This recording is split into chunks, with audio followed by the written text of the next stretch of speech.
네, 이제 15번째 모의고사입니다. 전범위 첫 번째 모의고사고요. 지금 이제 총 6번의 전범위 모의고사를 보고 나면 이제 여러분들은 실제 시험에 들어가게 됩니다. 네, 어쨌든 지금 이제 정말 중요한 시기예요. 그래서 지금 어느 정도는 좀 진짜 최소 한 과목별로 한 40점 이상, 50점 이상은 나올 정도로 좀 써주셔야 됩니다. 웬만한 그 주요 규정들은 어느 정도 좀 써주실 수 있는 그런 수준은 좀 돼야 된다고 생각을 해요.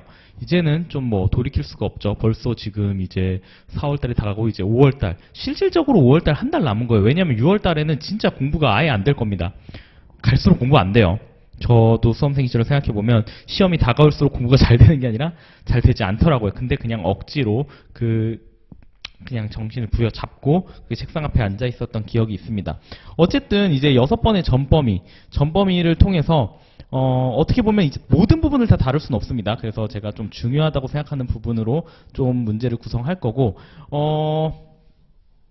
모의고사에 나온 문제가 똑같이 나오면 너무 좋죠. 하지만 정말 똑같이 나오는 경우는 없을 거예요. 하지만 똑같은 문제는 아니더라도 똑같은 걸 물어보는 문제는 충분히 나올 수 있습니다. 충분히 나올 수 있고요. 그래서 어떻게 물어보는지는 좀 다양하게 좀 준비를 해 주셨으면 좋겠어요. 그래서 예전부터 뭐 기출문제니 예상문제니 그리고 지금까지 쭉 범위별 모의고사를 다루시면서 아마 어느 정도는 이제 좀 결국 물어보는 건 똑같구나 라는 걸 어느 정도는 느끼시고 계실 거예요. 그래서 막 문제가 되게 장황하게 나와도 결국 핵심적으로 물어보는 건 관련 주규정, 호해 용어 아니면은 뭐 좀 더 깊이 들어가면 해설서 내용 이 정도일 겁니다.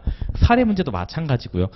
뭐 더 막 나의 지식, 상품학적 지식 그거를 요하진 않을 거니까 항상 우리는 규정에 더 집중해야 됩니다. 시험이 다가올수록 더 그렇게 해주셨으면 좋겠어요.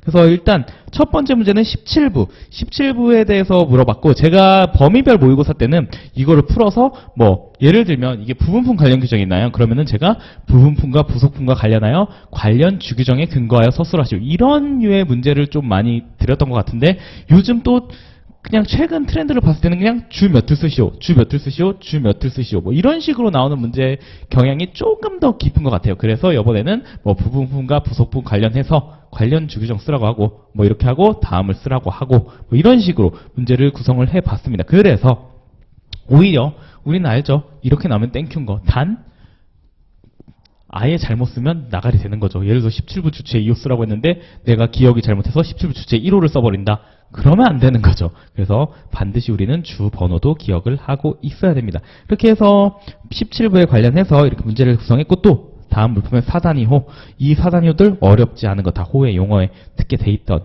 부분들입니다. 그래서 쭉 보시면 되고요. 그 다음에 두 번째 문제는 좀 뒷부분이죠.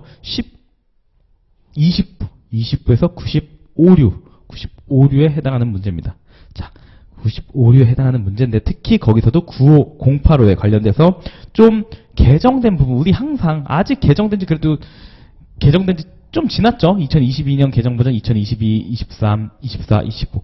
하지만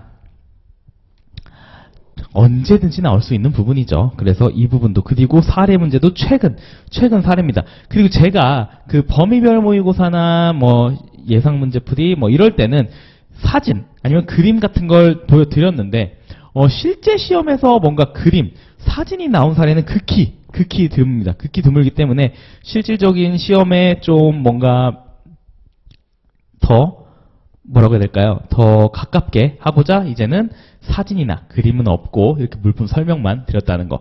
여기서 우리가 주고 봐야 될 건 제가 그래도 좀 볼드체로 해놨어요.